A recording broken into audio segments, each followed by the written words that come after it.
శివలింగంపై కాలు పెట్టి తిన్న అనే శివభక్తుడి గురించి మీకు తెలుసా? తిన్న అనే వేటగాడు శాస్త్రాల మీద అవగాహన లేని ఒక అమాయక భక్తుడు. శివుడికి పంది మాంసం నైవేద్యంగా పెడతాడు.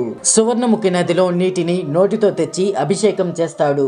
ఉదయాన్నే వచ్చిన అర్చకుడు శివలింగం మీద పంది మాంసాన్ని చూసి ఎవరు అపవిత్ర పూజని చేస్తున్నారని భయపడి దేవుడికి ప్రార్థిస్తాడు.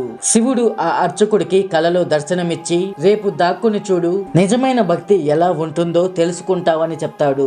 ఆ మరుసటి రోజు ఆ అర్చకుడు చెట్టు వెనకే దాక్కుని చూస్తాడు. తిన్నడు రోజులాగే పూజ మొదలు పెట్టాడు. అయితే హఠాత్తుగా శివలింగం కుడి కన్ను నుంచి రక్తం కారడం మొదలవుతుంది. వెంటనే తిన్నడు ఔషధ మూలికలు పెట్టినా ప్రయోజనం ఏమీ ఉండదు. తన పరమ భక్తితో తిన్నడు తన కుడి కన్నును శివలింగానికి పెడతాడు. రక్తం ఆగిపోతుంది కానీ ఎడమ కన్ను నుంచి కూడా రక్తం కారడం మొదలవుతుంది. తిన్నడు తన ఎడమ కన్ను కూడా ఇవ్వడానికి సిద్ధమవుతాడు.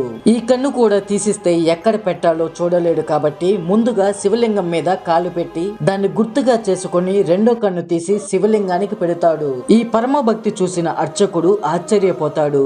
వెంటనే శివుడు ప్రత్యక్షమయ్యి తిన్నడిని దగ్గరికి తీసుకుని మోక్షాన్ని ప్రసాదిస్తాడు. ఈ వీడియో మీకు నచ్చినట్లయితే ఓం నమః శివాయ అని కామెంట్ లో పెట్టండి. అలాగే కొత్తగా చూసే వాళ్ళు మన ఛానల్ ని సబ్స్క్రైబ్ చేసుకోండి.